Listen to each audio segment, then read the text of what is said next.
Hello, everybody. What is going on? Welcome on into another episode of Talking Buffalo, your weekday daily driver for Buffalo Sports Talk and more. My name is Patrick Moran. Thank you so much for watching, for listening, however you're taking this podcast in. It has been real good lately, and I owe it all to you. So thank you so much for that. Appreciate you. Also appreciate sponsor for today's show, as always, the law office of William Mattar. Heard in a car, call William Mattar, 444-4444. Call William Mattar today to get the compensation that you deserve. We are cruising right along this week, headed towards NFL free agency, which starts, well, technically, I guess, in less than a week. This is our Wednesday podcast, which means, as always, I'm joined by my very good friend, SB Nation, Matt Warren. Things are they're about to start cooking. Does it seem to you like free agency's already here? Like, usually it feels like a longer lull between the end of the Bills season and when movement actually starts. I don't know. Maybe it's just me and you disagree, but I kind of feel like this has been a blink of an eye situation almost. Like, I can't believe the Bills are going to be adding players. Like, maybe anyway. Like in 5 days, right? What's up, man? Yeah, February seems to have flown. January felt like the longest month ever, and then February like flew. So Yeah. I usually have a much better idea financially of what's going to happen, but I am not anywhere near being ready for free agency to start. You know, I'm glad you brought that up because it's like, I know it could happen in one day, but right now, like the Bills they haven't really done much. And I'm talking about creating the cap room stuff. I mean, they restructured Spencer Brown, but like there haven't been player cuts. By the time people listen to this, of course, on Wednesday, that could happen. We're recording. I need to almost always preface this. We're recording late morning Tuesday. So maybe the Bills create some cap room or do something on Tuesday before people listen to this. But as we record this, they haven't really done that much of anything. So we'll see what happens. I want to spend the bulk of today just because wide receiver dominates so much. And I understand why. I'm sure you do as well. But there's other holes on this team. And I kind of want to go through positionally potential holes, some bigger than others, and maybe a handful of possible solutions. I want to get your thoughts on, I'll throw some names out there. You tell me who maybe you like or don't like, whether it's free agency, maybe through the draft. Before that, real quick though, Tuesday morning, right before we got together to record this, I put out a tweet. And it's getting a lot of responses already. I don't know if you've seen it yet, but I want to make sure that I don't screw it up when I say it here on the air. I talked about Keon Coleman, and I said, where the hell is it, man? Jesus, what are we doing here, man? All right, it said, if someone offered the Bills a late fourth round pick right now, today, for Keon Coleman, would you take it? The response has been pretty polarizing, pretty strong opinions on actually both sides of the fence. I would say more people have leaned towards saying they would take the trade right now. So before we get into non-wide receiver stuff, let me ask you, if somebody calls Brandon Beane today and says, yeah, I got a bottom half of the fourth round pick, I will give it to you for Keon. What are you doing if you're Brandon Beane? I would be surprised if he said no. But that being said, Joe Brady and Brandon Beane both have said that they aren't willing to trade, or they think Keon Coleman's going to be on this team and have an impact on this team in 2026. I think a fourth rounder is high enough where they would probably pull that trigger, just based on what I know from behind the scenes. But I think the fourth rounder is like the real thing. Like, I wouldn't do it for a sixth rounder. I would Right. definitely do it for a second rounder, but like that fourth rounder's like right in that sweet spot where I can understand why folks aren't willing to necessarily make that deal. Yeah, I think if it were to happen, and I know what they've been saying about Keon, and I'm not even necessarily saying that I think they're lying. I think that's part of the game. To the Oh yeah. smoke screen season, you want to create value. In some cases, you could say it's damage control, stemming all the way back to the Terry Bagula presser.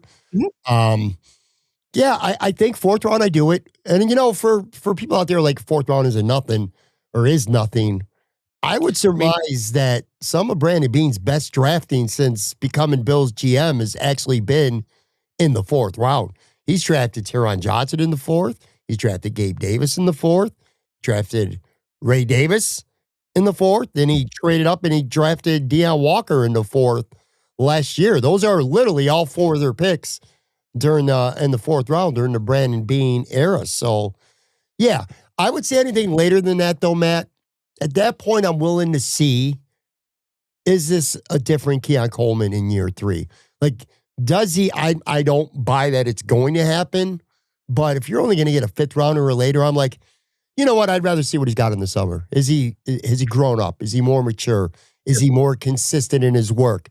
Has he gotten a little better with route running? Whatever you want to find out about him, if you're getting less than a fourth rounder, I'm like, let's just go to camp.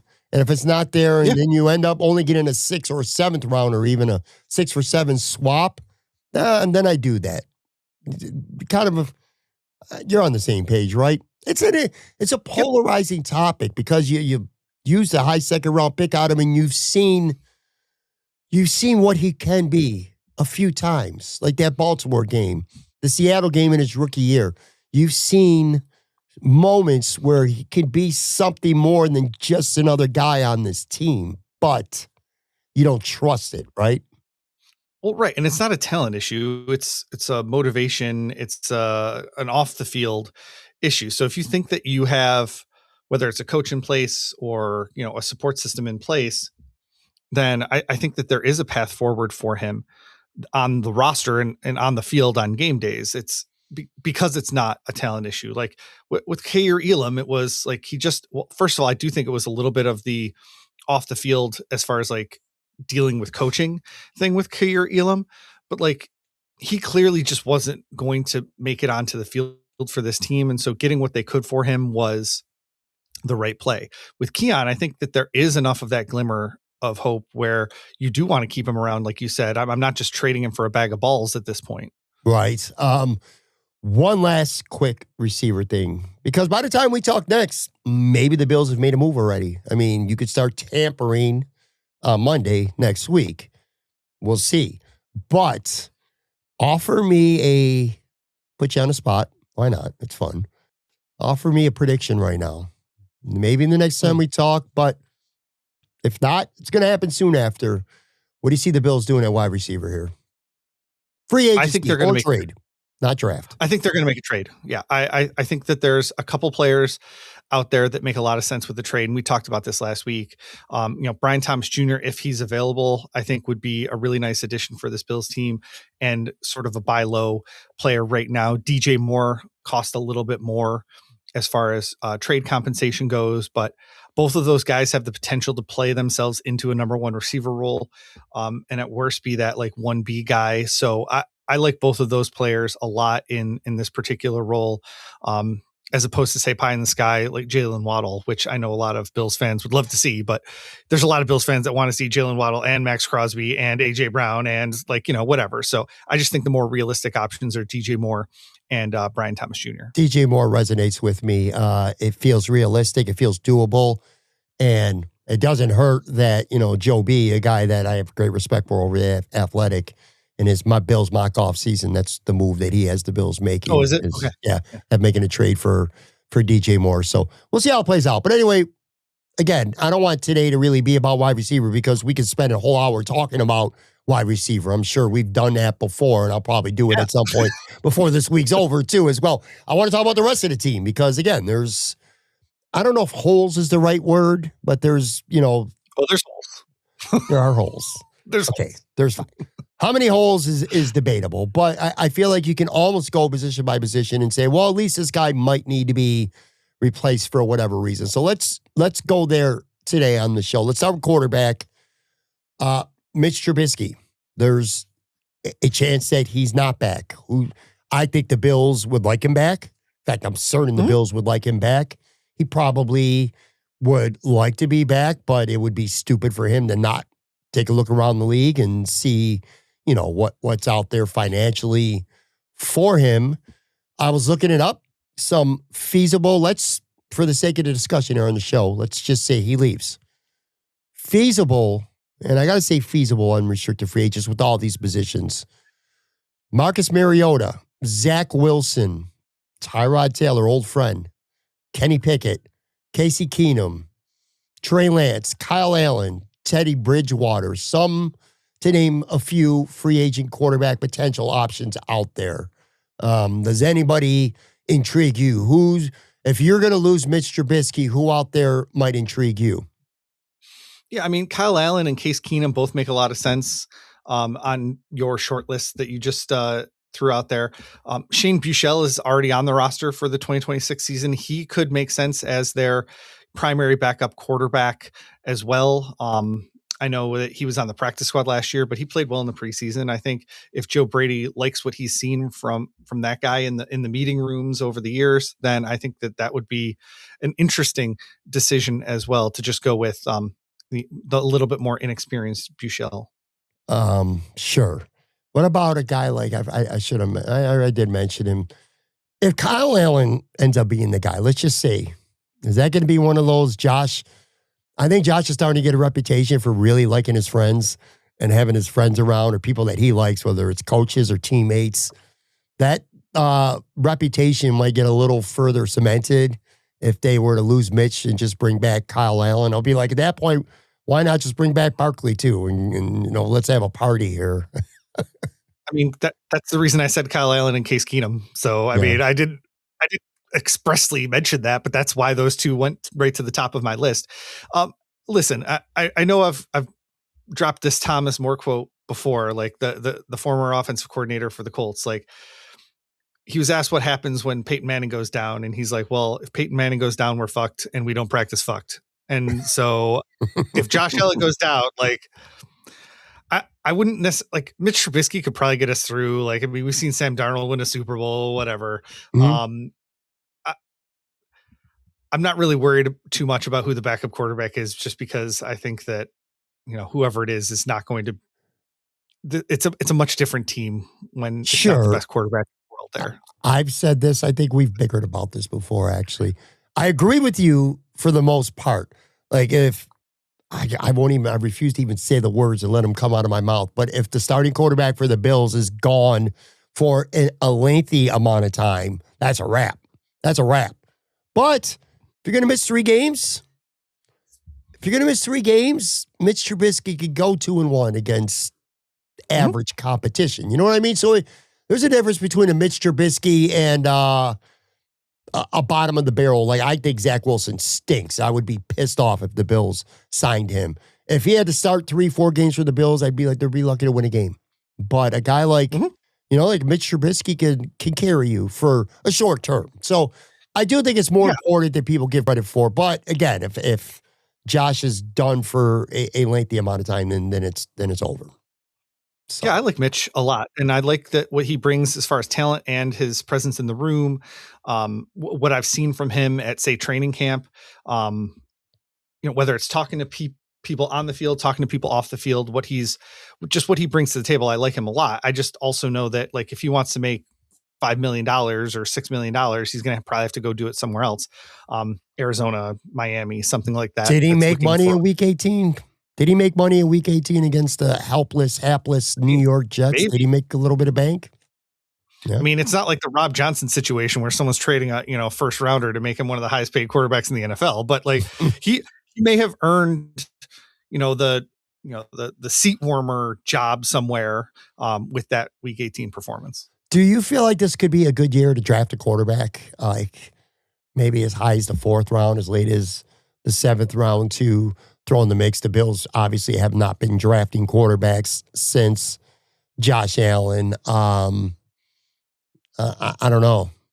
They don't got a I, ton of picks, and they gotta use draft picks on players that might be able to be useful now. I don't. they have so many holes on their defense as we're going to get to that I think that would kind of be a luxury for them. Sure. I definitely wouldn't go as high as fourth round. I might go 5, 6, somewhere in there. You know, we don't know how Joe Brady has prioritized that position. But we know how Brandon Bean has, and the highest they've only picked one quarterback since Josh Allen, and it was Jake Fromm in the 5th round.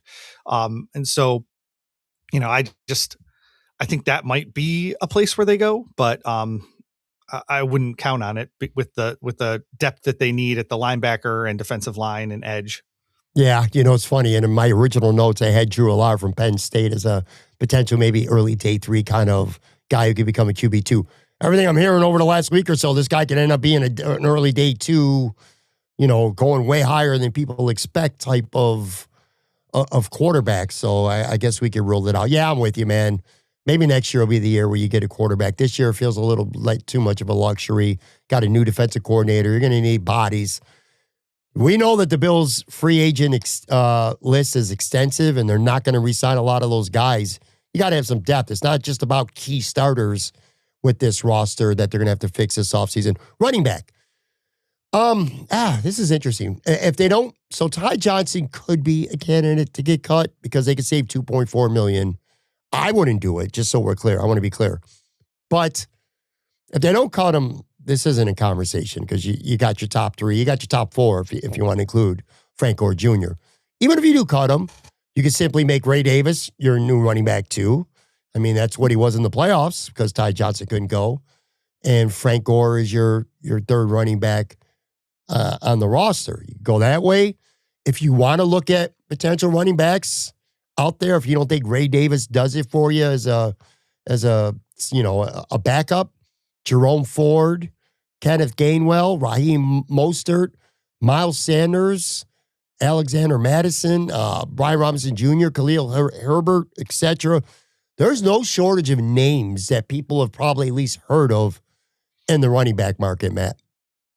Yeah, and you didn't even say a guy like Nick Chubb, who obviously people know his name. I don't know if he's like going to live up to that anytime soon after that horrible knee injury he suffered a couple of years ago. But I mean, there's names out there. I don't think that the return on investment is worth releasing Ty Johnson. He's like you said, you save $2.4 million, but then you're signing somebody to replace him probably at $1 million. So you're really only saving $1 million on your cap, getting rid of a guy that you really trust. And Joe Brady, Josh Allen really trust that guy. So I don't think that it's there unless they really believe that Frank Gore Jr. is ready to take that next step.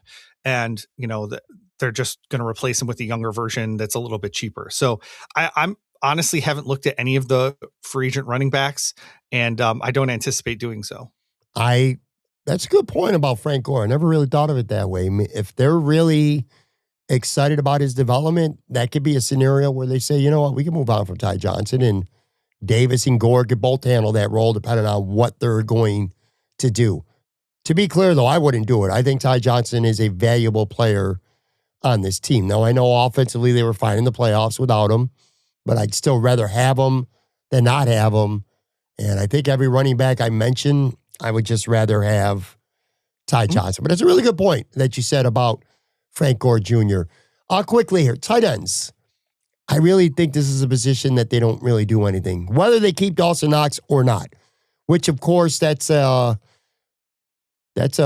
the conundrum what they do with Dawson Knox, too. I think the one thing you and I both know is that he's not going to play at his current number this year. Yeah, he's not going to make $12 million. And, No. I've gone through this week and looked at the tight end position, and, there's Knox is set to make $12 million. They have David Njoku projected to make $10 million and Travis Kelce at like 10.8 on Spot Track. There's just no way they don't go to him and be like, hey, we think you're at best a $9 million tight end in this league. Let's drop $3 million. That's what he's played at the last 2 years, by the way, is $9 million. And then I think it was like $9.7 million last year. So, we'll drop you to $9 million. You can earn it back through incentives, yada, yada, yada. And they can cut his cap hit by $3 million very easily. and keep him in the fold where he wants to be. So, I mean, he wants to be here. They want him here. It makes too much sense for them to give him like a $3 million pay cut. And I'm sure Joe Biscaglia also said something like that in his mock-off season that he did. Yeah, I want Dawson. He won me over this year. Even halfway through this season, when you and I were doing our weekly grades, and you would assign that grade, and man, tight ends were always up there, and Dawson Knox had a nice role in this. 12 million a lot. It is. Oh, it's a ton, and they could save $9.4 million by cutting him.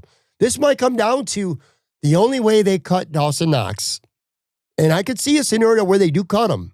Everyone's just assuming, hey, give him a pay cut. First of all, everyone's assuming that Dawson Knox will accept a pay cut, which is fair. I don't think he's going to make 9 on the open market. So that's why I gave you those two comps. Like, yeah. Joke is going to make 10. Like, I don't think Dawson Knox is a $9 million tight end in the NFL. So I think that's why that's the sweet spot for the Bills. But continue. It could be a pride thing to an extent. Maybe he goes to Tennessee. Brian Dable. Maybe he gets $8 million, but he could be the guy in Tennessee. Whereas in Buffalo, he's not. I would expect him to accept a reasonable pay cut, so we're clear. I'm just saying, it's not a guarantee. That's all. Mm-hmm. The team, so Kincaid, this is why, what I was getting at, $9.4 million, if you cut him right now, and you say, you know what, we need that money. They got other holes. They got other needs. That money could be a top-end edge rusher that you could get a reasonable cap hit in year one, or a linebacker. You know what I mean? And if you want a wide receiver, they might not be able to do everything. He might be a legitimate, true cap victim. I don't necessarily think that's going to happen. I'm not predicting it. I'm just saying it's possible. But here's my thing. Unlike some of these other positions, even if Dawson Knox does leave, if he doesn't leave, it's set. If he leaves, you still got Kincaid. You still got Jackson Hawes, who you draft, you develop him. He was very promising his rookie year, and you got a lot too. We talked about him, I believe, just last week, how they kept him on that roster through the playoffs because they did not want to lose him. I don't think they do anything significant anyway at tight end, whether Dawson Knox is back or not. Do you agree with that? I don't really see significant outside help coming when it comes to tight end.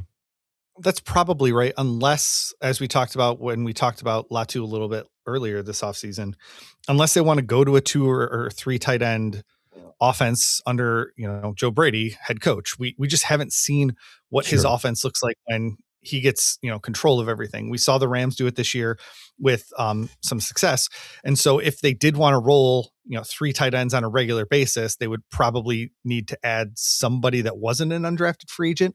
But I think if the offense just kind of rolls over from what it was last year, at least as far as the packages go, with the tight end position, I think they wouldn't have to add anybody until undrafted free agency.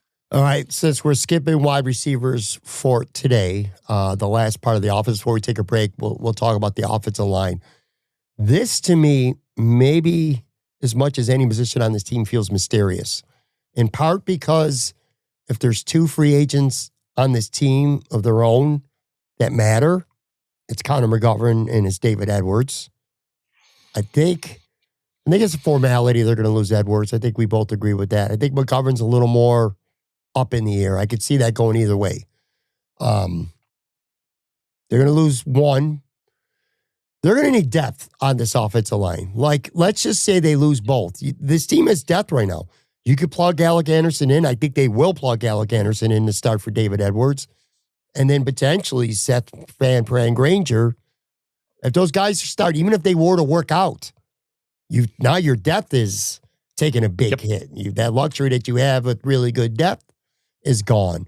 So they got to add, I don't need to name specific guys, but they need to add depth pieces in the interior of the line, center, guard, and just the offensive line as a whole. If Van Granger and Anderson both start, Grable and Vandermark suddenly are, and Chase Lunt, I guess to an extent, that's your depth right now. That's not great. So there's that. And then I wanted to ask you a follow-up question too. Can this be the year? We said quarterback. Can this be the year to draft a quarterback? Can this be a year where you could see the Bills drafting an offensive tackle early, as a potential Deion Dawkins 2027 replacement? possibly as early as, say, the third round. The fourth might feel a little more friendly to the Bills, but even a later day 2 pick. Can you see a scenario where the Bills go offensive line, specifically tackle, with thinking, just like maybe with Hawes, eventually supplanting Knox potentially? That kind of mindset that this might be Deion Dawkins with his salary and everything. Maybe this is his last year on his team. We need to draft and start developing a tackle now. What do you think? It's a lot. Well, I mean, you asked 2 questions. I think the free agency route is like you're going to go with the David Edwards piece, like when he first signed with the Bills, 1 year, $1.8 million. Then he signed a 2-year, $6 million extension.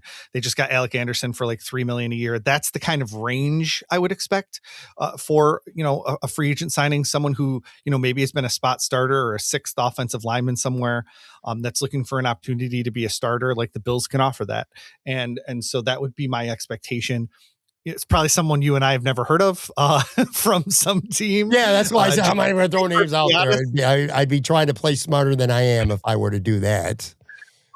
And so like, that's what I expect as far as free agency goes, because like you said, it's going to be an Alec Anderson type of player. He's got some experience, but not a ton. It's like, full open competition. For the draft question that you asked, I think 3rd is probably too high. Every time Brandon Beane has drafted a player in the 2nd or 3rd round, they've been in the starting lineup by the end of September of their rookie season. And that was Spencer Brown, who took over at right tackle at the end of September of 2021. So the 4th round is an interesting kind of medium place for me, because they haven't drafted anyone in the 4th round, let's say that. And then they also only have drafted one in the 3rd round, and that was Spencer Brown. Everything else has been like the 5th round guy, the 6th round guy they hope that they can develop.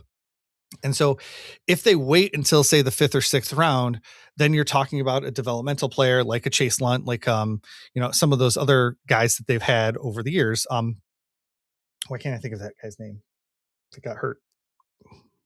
Oh, whatever. Okay. Sorry. I'm like, hold on. What are you talking about? I did have it written down at some point, but so they've drafted those guys to develop them, and then they haven't necessarily used it. And of course, so we don't know what a Chase Lunt or even a Cedric Van Paren Granger or anything like that. We don't know what they're bringing to the table right now. We just know their draft profile and sort of what they can do in the preseason, right? So I think that it's probably likely that they draft someone in that 5th, 6th, 7th round range, but they probably should be doing that every single year too. So, sure. And they have been for the most part. So I'm more of like not spending a 1st, 2nd, or 3rd round pick on a backup guy. They're not going to replace Deion Dawkins by the end of September. So I just don't see as high a 3rd round pick. 4th round's kind of in the middle. If they really find somebody that they like, they do have depth issues at offensive line right now. Obviously, we'll see what happens in free agency. It would shock me if they didn't sign at least 2 offensive linemen in free agency. Good point. All right, we'll take a quick break. Come right back with the defensive side of the ball and more with Matt Warren.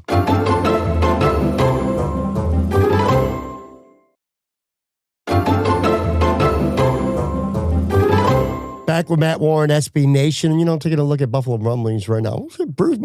Bruce Nolan's got an article up there today. Bills roster needs align with 2026 NFL Combine top performers. Definitely going to have to check that out. Anytime Bruce puts up something, I'm eager to take a look at it. And by the way, we were talking about Keon Coleman earlier. I'm browsing through the Twitter app machine real quick here. Thad Brown is talking about damage control being done with the Bills, and Keon Coleman, saying the right things. He said he'd be surprised if they got better than a 6th round pick for Keon Coleman, which is why he thinks, like we talked about, their best path is just, it remains trying to make it work for Keon in Buffalo for this year. If you're only going to get a 6th rounder, let's just see if he can make it work at that point. I do want to ask you something. I forgot about this. I asked Joe Yurden. He's a hockey guy, but he likes football too. I asked him this yesterday. I'm going to ask my buddy PK, who's going to be on the show tomorrow, a scenario, a hypothetical, real quick, before we get to the defense. Well, it kind of is about defense. Let's just say financially the Bills could do one swing, make one big swing. They're going to make one big move, okay? And you got to stick to the rules. You have to stick to the rules, Matt. If you could trade for Max Crosby, it's going to cost you a 1st, and it's going to cost you more. But we'll say the 1st round pick this year, whatever the future is, who cares? for the purpose of this conversation. You could get Max Crosby in a trade with the Raiders for a first and whatever else, okay? Mhm. Hell, throw in Key. No, we won't throw in Keon. Just save a first and more. But the only move you're allowed to make at wide receiver is re-signing Brandon Cooks, and you could draft a guy. You don't have a first-round pick.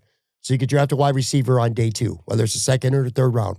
So you're re-signing Brandon Cooks, and you could draft a second or third round wide receiver. That's it. No Shaheed, no Evans, no trade for DJ Moore, no trade for Brian Thomas Jr., none of it. But you get Max Crosby. Would you do that? Would you rather have Max Crosby with re-signing Cooks and a rookie, or would you rather not have Crosby and say, yeah, I could take a swing on DJ Moore, I could take a swing on Brian Thomas Jr., or whoever, insert receiver there? What would you do if it was up to you? But you can only have one. You can't have both. And it can't be anyone else other than Brandon Cooks coming back. Yeah, in that scenario, I like the Max Crosby trade. I think the Bills can manufacture offense. They've shown that they can manufacture offense. Each of the last, 2 or 3 seasons without Stephon Diggs, without a number 1 wide receiver. I like what I was able to see from Brandon Cooks. Obviously, it's not perfect, but like you're giving me a scenario that's not perfect so that there's some discourse on it. And I think the pass rusher is the number 1 need on this team, not wide receiver. So in your scenario, you're addressing the biggest need on this team. So I'm doing that. I'm going to say what I said yesterday because I just think it's a stat that flies way too much under the radar. We know about the turnovers again in Denver, and that's why ultimately they lost the game, 5 turnovers. If they turn the ball over 2-3 times, they win by 2 scores. Literally, they'll probably win the game by 2 scores, even with 2 or 3 turnovers in that game. But the stat that just rattles me still today is Bo Nix do 46 passes and then get sacked once. That can't happen. You got to get a guy who can get the quarterback down in crunch time. And we see year after year after year in elimination losses, the Bills' defense crumbles. And you're right. They find a way to get by. They don't always look great on offense, but they do enough to be in a position to win. And if just one year against the Chiefs or the Bengals, or in this case against Denver, if the defense just locks down when it's crunch time, the Bills are probably in a Super Bowl.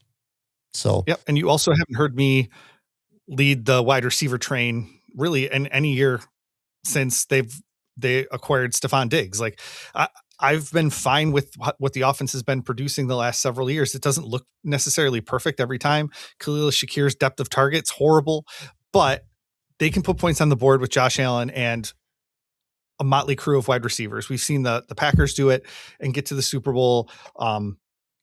The Chiefs did it after they traded Tyreek Hill. Like you can do that if you have a solid defense, and the Bills haven't had the solid defense to do that.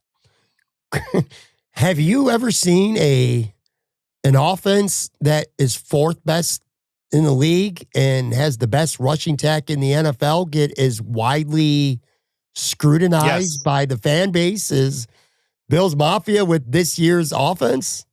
Yeah, 2 years ago, Ken Dorsey had the number 2 offense in the league and got fired. So, I mean, I remember I was very, very alone when I was like, I don't know if they should be Ken Dorsey right now, but like, that's just, it was because of the numbers, right? Like the Bills were able to manufacture offense. Yes, it looked harder than it needed to, but they are able to do that. They haven't been able to manufacture pass rush. And so, like you said, we can get by with one thing. We can't get by with another thing. So let's address the other thing. You would think that this was a 5-12 team sometimes when people talk about the Bills. I notice that sometimes, especially maybe it's my Joe from Queens syndrome. Like every time I have him on the show, I'm like, I think does this team suck? Are we covering a shitty team right now? Because it feels like we're always speaking negatively towards them, past objectivity sometimes. Yeah. And we need to be questioning the team. Like people gave me crap like when I questioned Sean McDermott after the Bills won a game. Like, just because they won doesn't mean that the decisions that he made was right, or the decision that he made was right. And so like you can always find things to nitpick when you're trying to be a Super Bowl winning team that hasn't won a Super Bowl. And so you do have to talk about the deficiencies. But I know I've said this multiple times. One of the nice things about grading every single position is that we are able to talk about good things that happen even in like losses or bad games. Like you can say that, Josh Allen is the best quarterback in the league and it's such a joy to watch him, even though, they lost to the Falcons because he was under, distress all day, or lost to the Texans because of that. And so like you can find good in even bad games. And so that's why I like the setup that we have, where it's not just like coming in and bitching about everything that happened the night before. No offense to Joe. Like, I mean, when they lose a game, that's obviously what people want to talk about is why they lost, not the good things that happened in the loss. I'm half bullshitting when it's with Joe. Well, I'm not bullshitting about Joe from Queens being, ornery and a curmudgeon and stuff like that. But it's a lot of Bills fans. You would think this offense stinks. 2 years ago, they had the best offense in the history of the franchise ever. And then this past year, again, I think they were fourth in scoring. They had the best rushing attack in the NFL. And they scored enough playoff or points in the playoffs that they should have won. It could always be improved, and I want them to do better at wide receiver, but I'm kind of with you, man. I don't need Justin Jefferson. Give me Myles Garrett. You know what I mean, under that same scenario. Because to me, that's ultimately why they keep losing in the playoffs. Anyway, all right, let's get to that defensive side of the ball. Defensive line, Ed Oliver, Deion Walker, TJ Sanders, they're back. They'll be back this year for sure. Well, I shouldn't say for sure. Some people want to think Ed Oliver might get traded. I don't buy it. Maybe Fedarian Mathis, they're bringing him back. Probably need at least two guys in that. It can be a little tough to describe the defensive line now with a 3-4 because it's a little bit different. So I'm kind of sticking to those guys. But I think they probably need two guys there. What? Oh, I thought you were. I mean, Michael Hoyt. I got him as Michael Hoyt on the Michael Hoyt on the Ed Wood or Eric Wood podcast said compared Ed Oliver to Aaron Donald and said that like he can definitely play that role in this defense. And it's like, I mean, I don't know if you can have higher praise for a player than a guy like Michael Hoyt saying Ed Oliver's like Aaron Donald. So I just don't see that particular trade happening. Yeah, that's wild. That's wild. But if they feasible unrestricted free agents, John Franklin Myers, even though that's borderline feasible because I think he's going to cost some bucks. A great fit, obviously. We'll be coming over from Denver. Sebastian Joseph Day, Calais Campbell, Roy Lopez, to name a few. I've listened to Joe Marino and Anthony Prohaska. They're both pretty high on Roy Lopez as a nice depth piece. I'm going to beg for Campbell, Calais Campbell, just because I think I've tied him into the Bills for the last 8 years. He's going to be 40 years old. Like one of these years is going to actually come true. Draft. I could see them drafting a guy very early to play this position. There's this isn't a draft episode, but Caden McDonald is a big defensive tackle from Ohio State. He could be a late round, first round pick. If it's the right guy, we don't need to name specific college prospects, but if it's the right guy, I could see a true one-tech nose tackle being that first pick. They're definitely going to address that position at some point during the draft. But yeah, I mean, Oliver, Walker, Sanders. What do you think about this position? All right. So for nose tackle, I'm not usually a first round guy. It's kind of like that running back situation. I wouldn't draft a nose tackle in the first round. They don't play enough snaps. Yes, they can be enough of a force, but like, let's just look at the Broncos defensive tackle from last year, just because that's where Jim Leonard came from. DJ Jones played 40% of the snaps for the Broncos defense last year. He made $13 million. They paid him very well. His stats were very, very solid, but he only played 40% of the snaps. Mm-hmm. And so to me, it's more of a value ROI, type of proposition here. And so I wouldn't draft a first round nose tackle. That's a personal thing. Probably. I know that there's other people that want like the big space eater that's going to do that, but he's only doing it on 40% of the plays, guys. So anyway, DJ Reader is the one I'm circling right now because I think he's going to be cheap enough where the Bills could definitely use him. $4 million, I think, is about what Spot Track had him pegged at. If he doesn't go back to Cincinnati, which is where he was before he was with the Lions, I just think he makes sense as kind of like that 1 or 2 year bridge player to bring in on a low cost to get them through this defensive transition. Sure. I like that point a lot. They're an ad. That'd be a good pick too. Edge. Now, again, it's edge / maybe outside linebacker, and that's where you're going to kind of see Greg Rizzo and Michael Hoyt. lined up. By the way, you mentioned Michael being on Eric Wood's podcast recently. It is worth noting, if you didn't hear it, that Michael Hoyt told Eric Wood that his goal is to be good by July 1st. Right. Training camp. Yeah, and he's right. He expects, his anticipation is that he's going to be ready to go at training camp. And I'll tell you, that would be a big positive for the Bills. If he's ready at training camp, I'd be surprised, and I'd be obviously very pleased. But anyway, you got Groot, you got Hoyt coming off injury, and you got Landon Jackson coming off injury, and also relatively disappointing rookie season even up until that point. They need some guys. They're going to need a horse here. This could be the position where we spend all the time talking wide receiver, but the bigger ad could come here. Hassan Reddick, Joseph Asai, Dante Fowler Jr., Kyle Van Noy, Javadian Clowney, Derek Barnett, Clavon Chason. There's trade candidates. They could draft somebody in the first round. I do want to throw one name out there, only because Lance Lozowski, the Buffalo News, has been really high on this guy. So if it happens, I got to make sure I give him some credit. Cassius Howell from Texas A&M. They got to have an edge rusher, dude. Groot's not great at getting at the quarterback to begin with. This defense lacks that guy to get at. We hope Bosa would be that guy, and he wasn't. They got to do something here.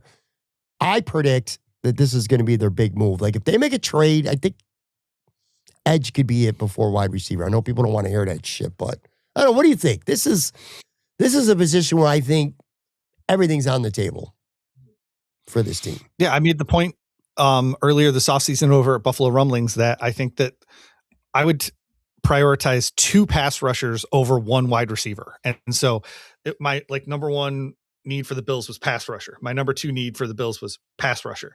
My number 3 need for the Bills was wide receiver. So that's just kind of how I'm rolling into this offseason. I'm probably alone. That's okay. That's fine. But even if, you have Groot and Hoyt, you still need rotational pieces, because Hoyt's not going to play exclusively at pass rusher. Right. And I haven't seen enough from Landon Jackson to even know if he's going to be an outside linebacker in this defense moving forward, or if he's going to play, the defensive end position. Or play anywhere. Right. So I'm more of the position that the Bills need to add several pass rushers. There's some really cool, free agency options out there. I don't know if you've heard of this guy, Joey Bosa. He's scheduled to make $14 million this year on Spot Track. I know you probably hate that idea. Sorry. I just want to say that. But yeah, he's projected to make about what he made last year, a little bit more on the open market this offseason. But there's you mentioned Hassan Reddick. You mentioned Joseph Osai. Both of those guys fit what I would think as, potential depth options. I think Reddick is only projected to make $5 million this season or something from Spot Track. Osai has had 5 sacks the last 2 seasons, would be another nice addition. Boe Mafe from the Seahawks is only 27. It's a buy low season for him. He's a former 2nd round pick, so he's got the talent, but he didn't get a chance to start this year. And so in 2023, he had 9 sacks. Last year, he had 6 sacks starting 11 games. And then he was just kind of a fill-in role player this year for the Seahawks, who had a really, really solid defense. And so I think it would be that buy low kind of player for him. Only projected at $12 million annually from Spot Track. He's not going to re-sign in Seattle when he doesn't have a clear path to start. So he's a guy I'm kind of looking at being if they really wanted to try to make an impact with one of those mid-tier free agent signings, he's got the talent as a former 2nd round pick.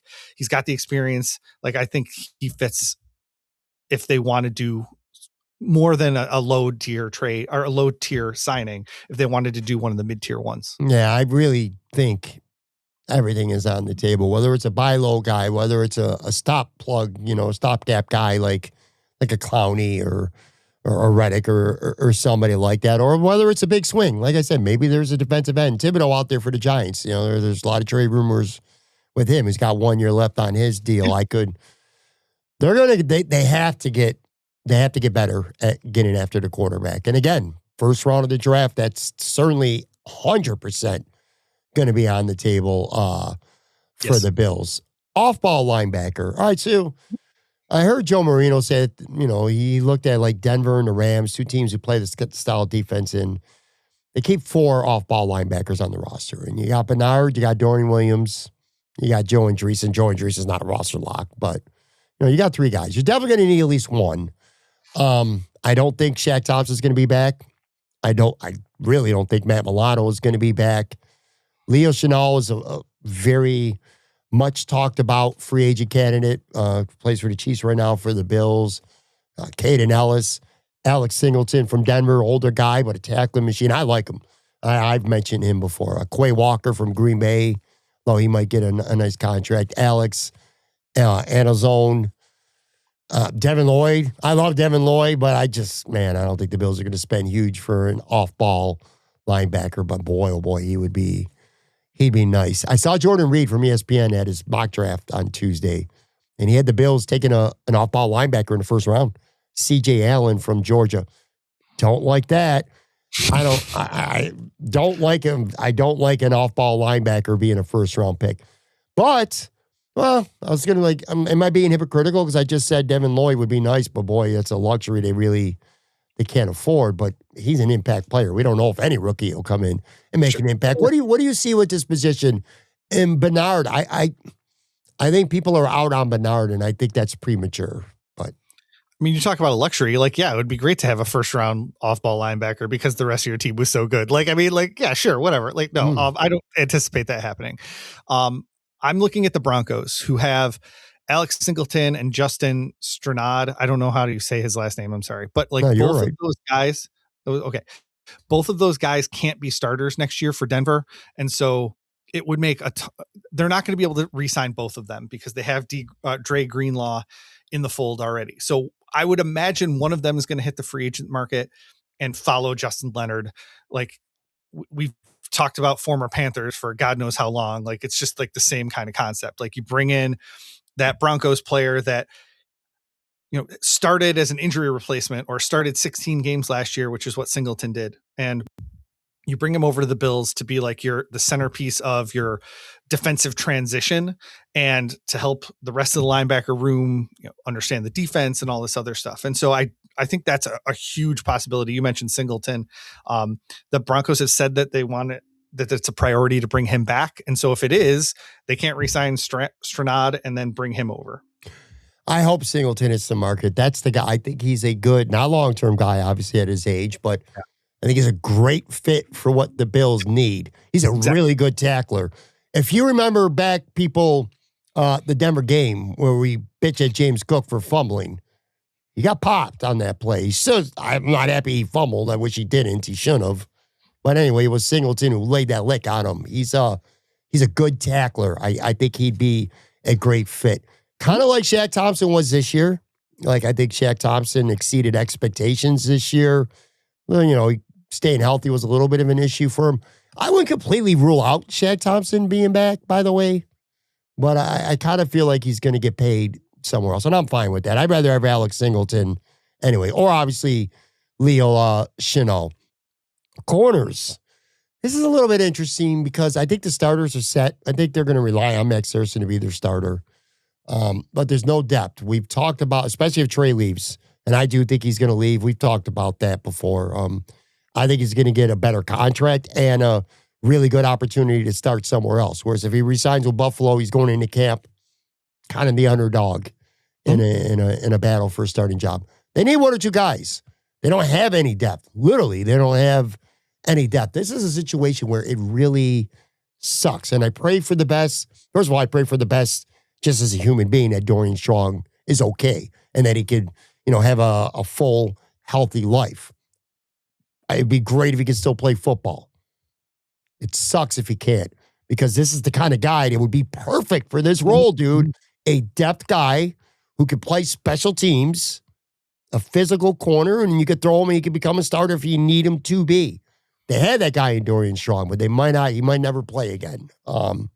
They got to go to the market. They got to get somebody.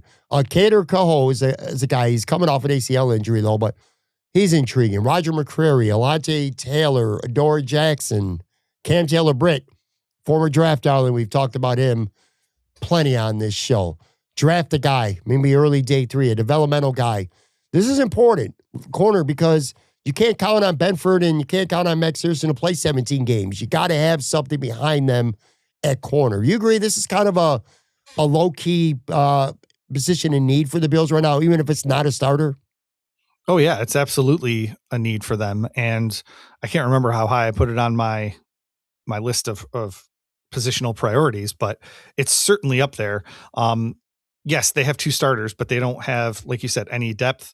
I would fully expect them to draft somebody, whether it's in the 4th or 5th round, 6th round even, like they've done every year really for the last several years. They keep adding guys at cornerback. It's one of the most drafted positions under Brandon Beane.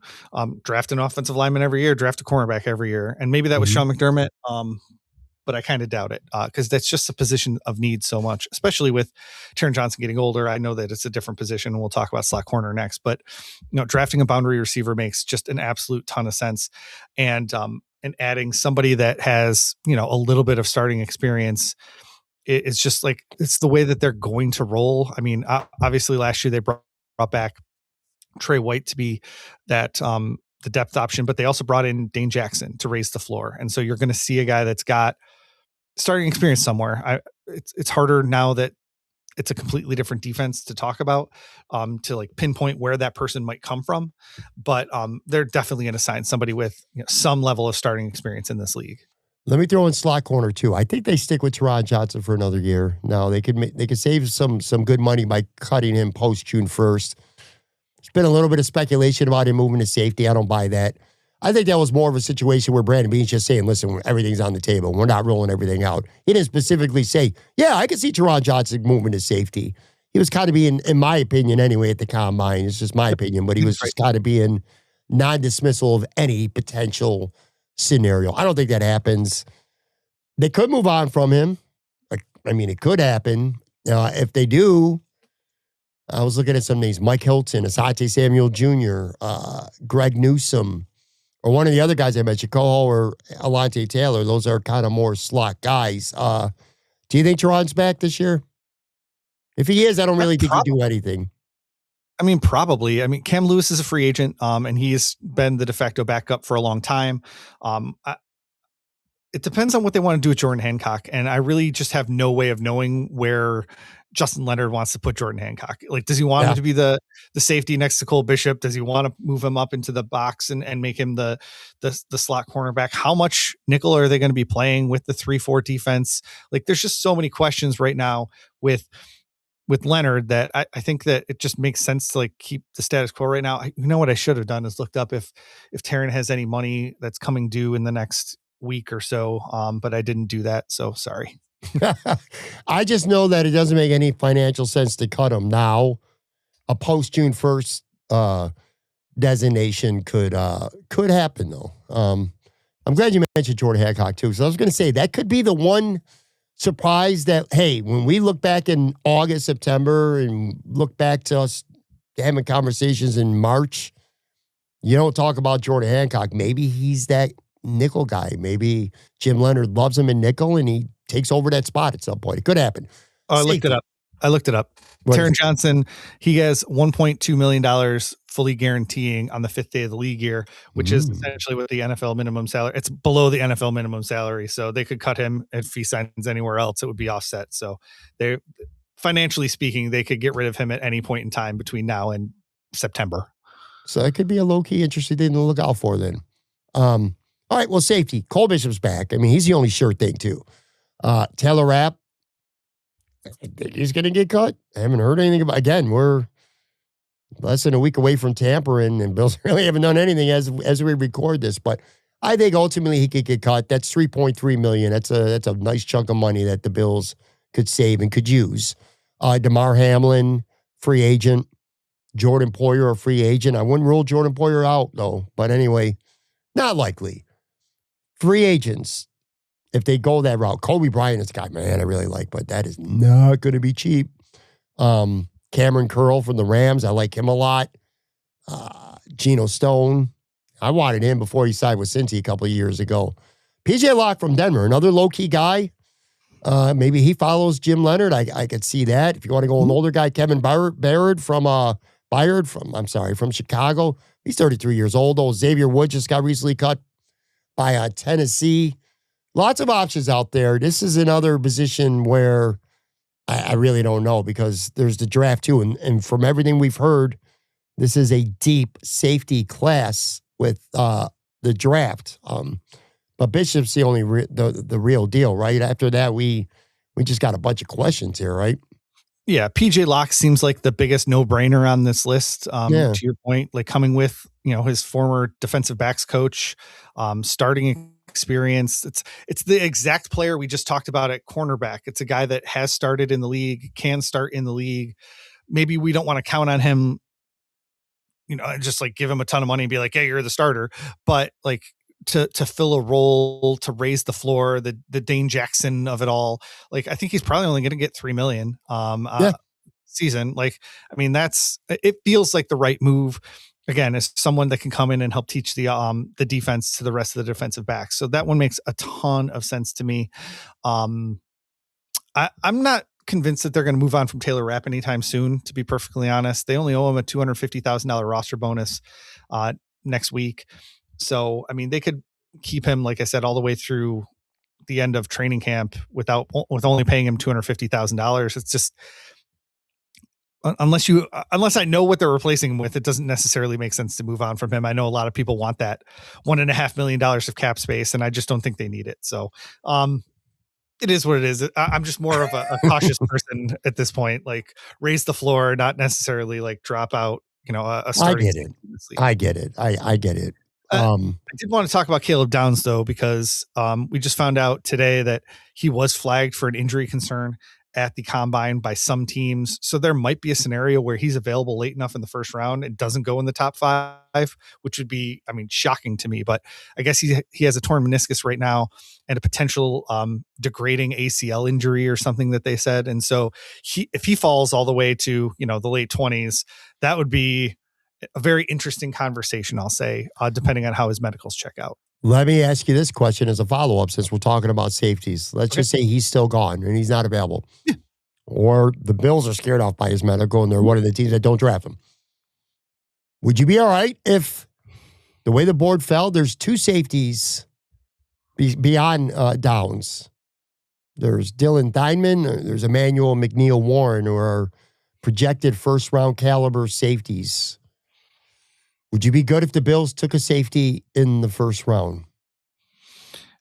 If Jim Leonard took a safety in the first round, I'd be a lot better than, I mean, as much as Sean McDermott's like the defensive back guru and like he feels like more of a, like his first priority for Sean McDermott was to sign two safeties. They added Micah Hyde, they added Jordan Poyer, and they ran with those for a long time.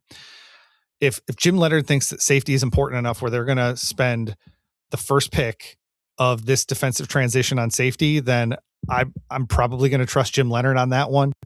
It is not the position group that I would usually spend a first round pick on. Just like we've talked about some other places. I don't know if the impact is enough of a safety for a first round pick.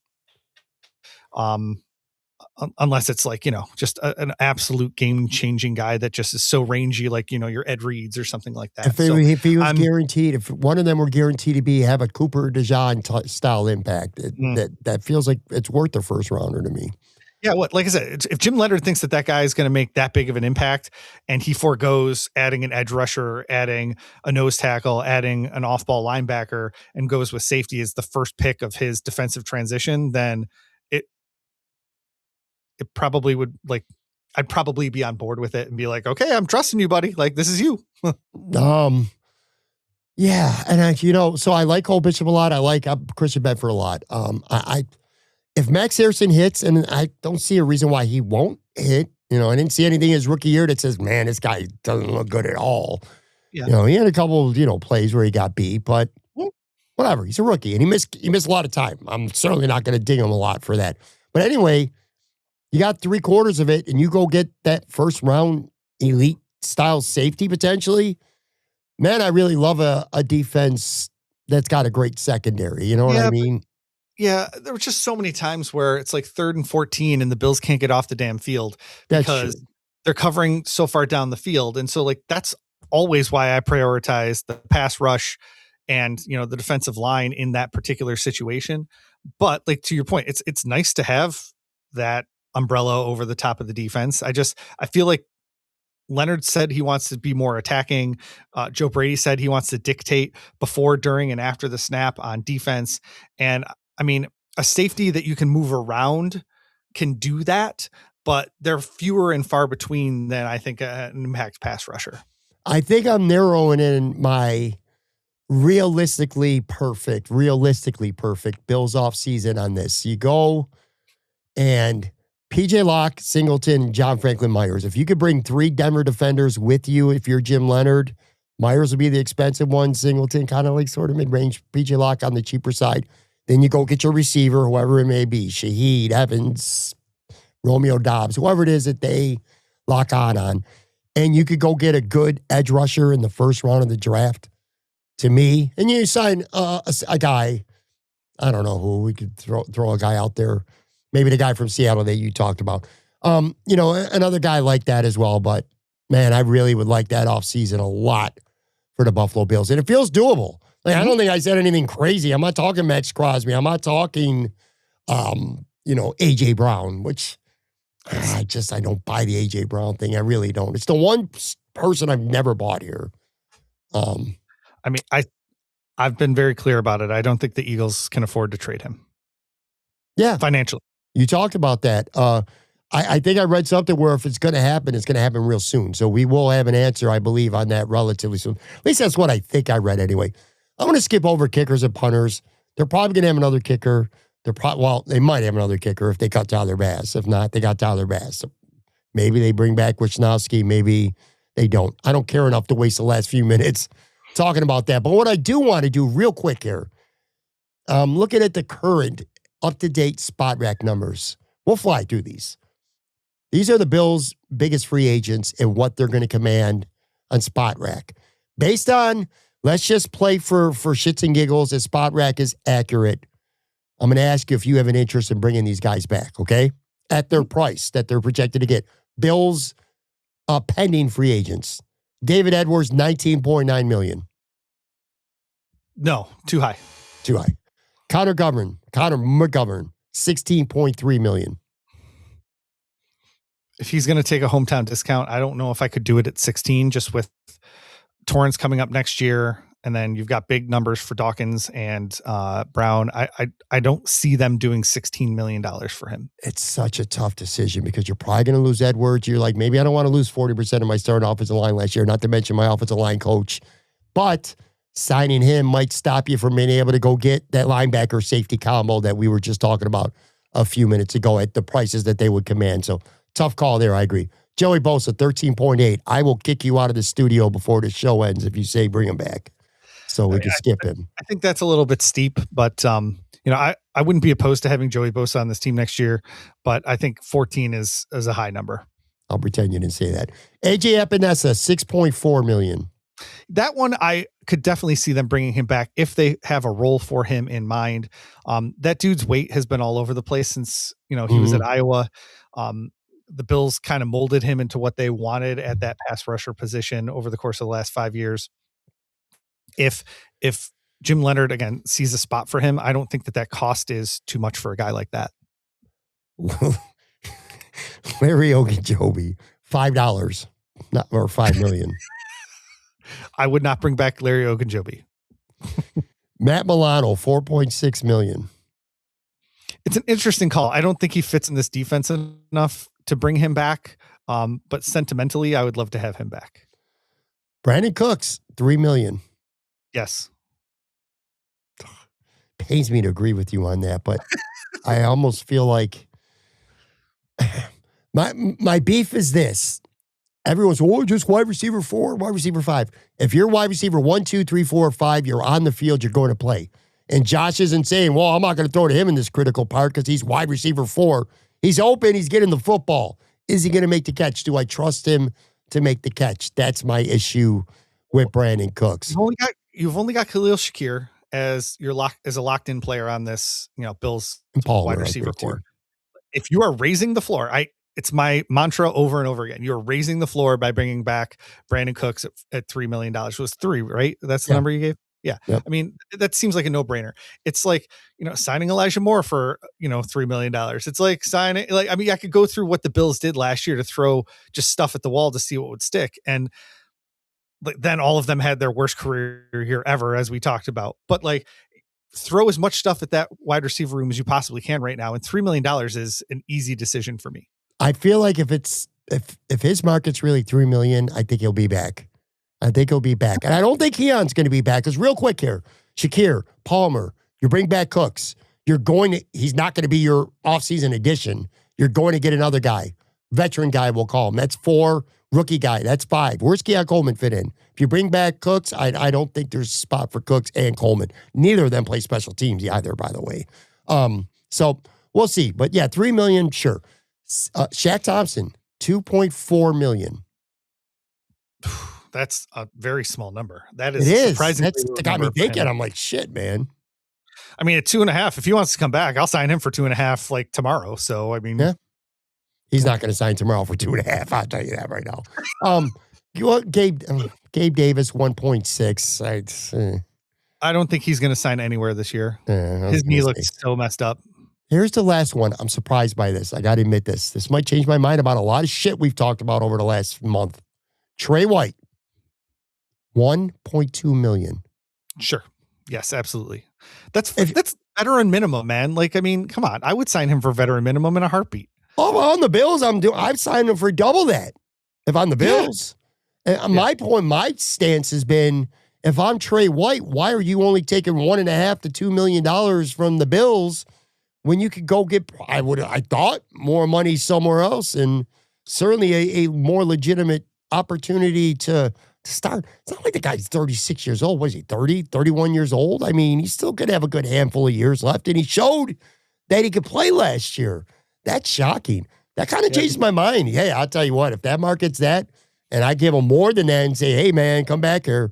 Well, there you go. There's your death problem solved with Trey White. Or maybe Max Harrison becomes that death. Who the hell knows? The Commanders just released Marshawn Lattimore, who's drafted the same year. It's not like, these guys, like you said, it's not like these guys are ancient.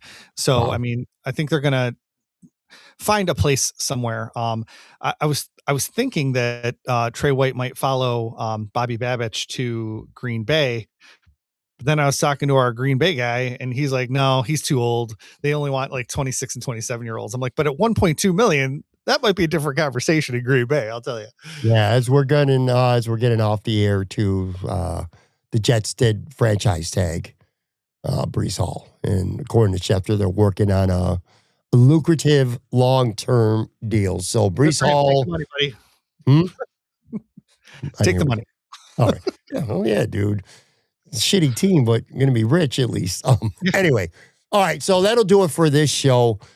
I will be very disappointed the next time we get together if we are not talking about significant upgrades or cuts or something with this team. Because again, tampering period, which is the unofficial real start of free agency anyway, starts before we get together. So I really hope I'll be disappointed if I got to come up, if I got to reach for some topics, then it's not going to be a lot of fun, man. We need to have new players to talk about here on the show next week. Make sure you follow Matt on socials at MattRichWarren. Again, Buffalo Rumblings, your one-stop shop for all things Buffalo Bills. Literally, when I'm done editing this, I'm going to go read that article by Bruce and see what else is up on there to go check out. Appreciate you, man, as always. This was good, and I look forward to having some new players to talk about hopefully next week. All right. Talk to you soon. All right, guys. Thank you so much for watching, for listening. PK from the Buffalo Sports Collective joins me on the show tomorrow.